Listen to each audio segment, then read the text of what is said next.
Hey everybody, I'm Bobby Glassett and I am back, and we are going to be talking about stretch bracelets and the tools and supplies that you're going to need. Now I know this looks probably like a lot and an overwhelming amount of goodies on the table, but I will go through this slowly and explain it. You will also have access to a PDF that will list these things as well, and I'm going to read off my copy of the PDF, and hopefully you'll be able to just follow along and read down yours. Okay, so the first thing I want to talk about are the beginner tools and supplies kit that you got as part of this class.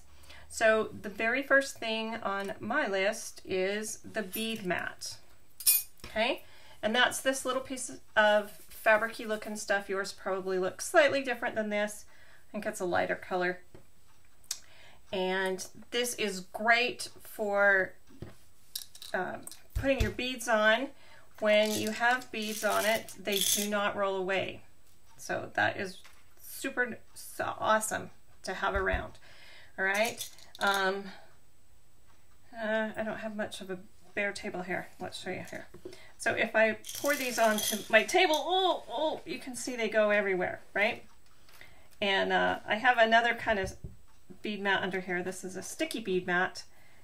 I don't like it as much, so I don't recommend getting one because it's too sticky. I didn't like it. But so I put it under things that I don't want to move and wiggle around. All right, and see how much trouble I'm having picking these beads up off my table now? So the bead mat is wonderful. I have several, but if you're just starting out, you can put a placemat or a hand towel or something to keep things from rolling all around. Another thing I like is the baby spoon, and this is not on your list, but I'm going to show you that really quick so I can pick up these beads so they don't get all over it. Okay, so bead mat, number one. Okay, second on the list are binder clips. Okay, and you got 6 of these in your kit, and these are awesome, and I use them all over the place, and we'll talk about that more. All right, another item, your measuring tape. You're going to need to measure. You're going to need to measure people's wrists when you're making bracelets, and you're going to need to measure the bracelet itself when it's sitting on your work surface. All right, so measuring tape. Next, you got some pearls. They came in 2 different sizes. You're going to want those for bracelets. You also got some buttons. Yours might not look exactly like this, but they're silver and they have a little thing on the back. That is called, let me put that up closer to the camera. That is called a shank. These are called shank buttons, and these are awesome when you're making bracelets. Next, after buttons are the charms. So you got several different charms. This is the gold set, and this is the silver set, and this is just an extra little one that I threw in there because I thought it was super cute. Then your roll of stretch elastic. Okay, so those are the items that came in your kit. Then some other things that you're going to need are either the piercing tool, which I've kind of decided isn't as good as I once thought it was because it's sharp. So I am switching to a crochet hook. And this is a G/6-4.25 millimeter.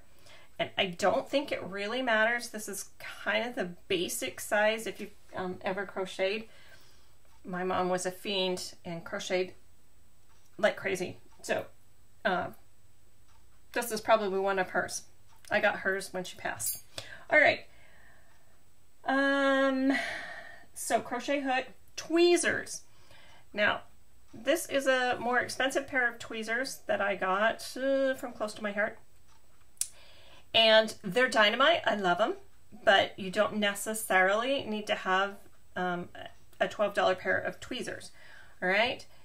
these came in a kit with pliers and things from Michaels, and don't buy that kit. It's terrible, and I'll talk more about that at another time. But my mom and I both bought a set, and so I have 2 pairs of these.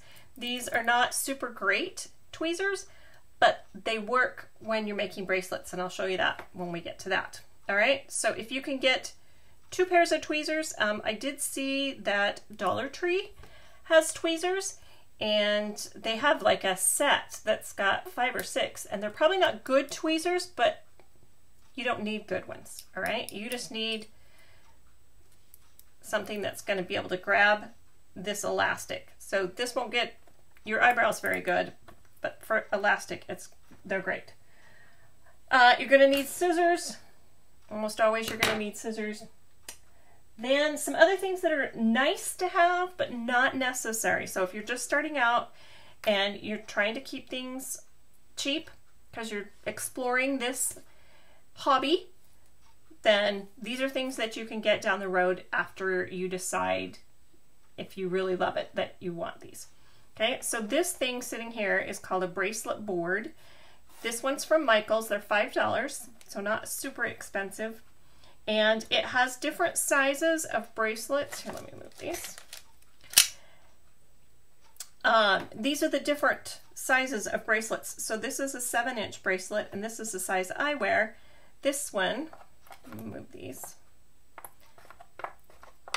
This is a 7.5, and this is the size that my son wears. He's kind of like his mother. He has small bones. A 6-inch is for a little kid, and then my daughter-in-law, she wears a 6.5-inch bracelet, so I use this one, and then this one is 7 3/4, so a little bit larger. Okay, and this is really nice because you can lay out your beads like I've got here, and you can see how it's going to look. It also helps you know how many beads to lay out, and I always get a couple of extra beads out just in case. And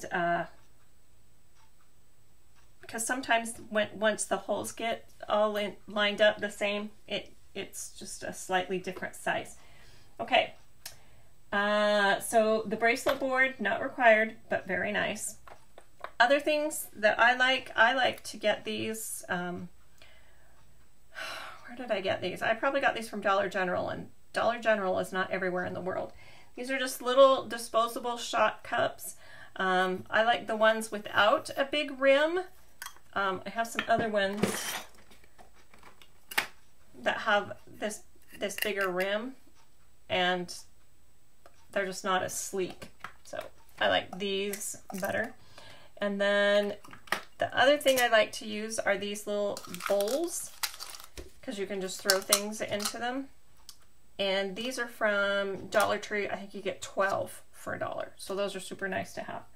All right, and then spoons. I talked about this just a minute ago.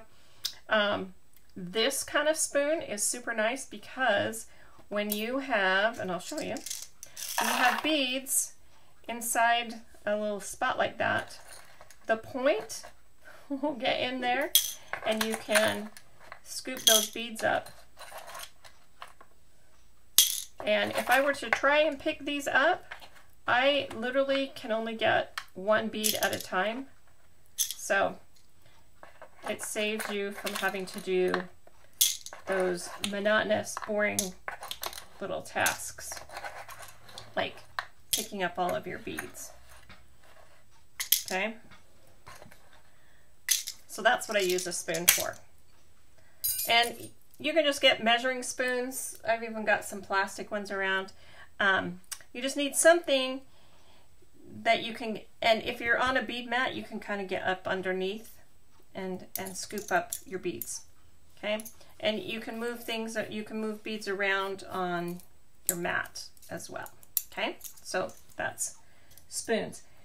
One other thing, you can't really see it because I don't want to show myself, but the other thing is I wear an apron. And that way, if beads roll off the table, now the bead mat does a really good job at keeping them, but sometimes stuff happens. And if they roll into your lap and you have an apron on, you'll be able to catch them. Okay? And one last thing is a bead box. It's really nice to have these. This is from Dollar Tree. So I would buy 5 or 6 or 10 of these, and it has a nice snapping lid, and you can stack things up. I sort my stuff by colors, and like all my wood beads are in one container, and so this is great, especially in the beginning because they're so cheap. Later on, you may want to do some other things, and I'll talk about some things later on. If you buy bead boxes, if you can get them with the rounded bottom, those are really nice when you are reaching in and getting things out. That rounded bottom is nicer than the square bottom. So I would put metal things in these square ones, and then my beads in the round ones. All right. Okay. Did I get it all? I think I did. Okay. So one last thing I wanted to go over is a definition about tools and supplies. So tools are things that you're going to use over and over and over, like your tweezers, your crochet hook. You're not going to need to keep buying crochet hooks and tweezers, right? You're going to buy a couple pairs of tweezers, a crochet hook, and then you'll have those things forever. Your supplies are things that you're going to use to create your bracelets and other jewelry items, and you're going to need to replace those. You're going to buy those. So those are things you're going to want to definitely get on sale because you're going to be buying them over and over and over. Especially if you make things for your friends and then they say, oh, make me one. All right. So definitely look for when supplies are on sale. And if you're in my class, you're getting my email, and I send out an email every week that explains or talks about what's on sale at Michael's, Hobby Lobby, and Joann's, and then any other sales that I know about. Okay? All right, that's it for supplies. Thanks.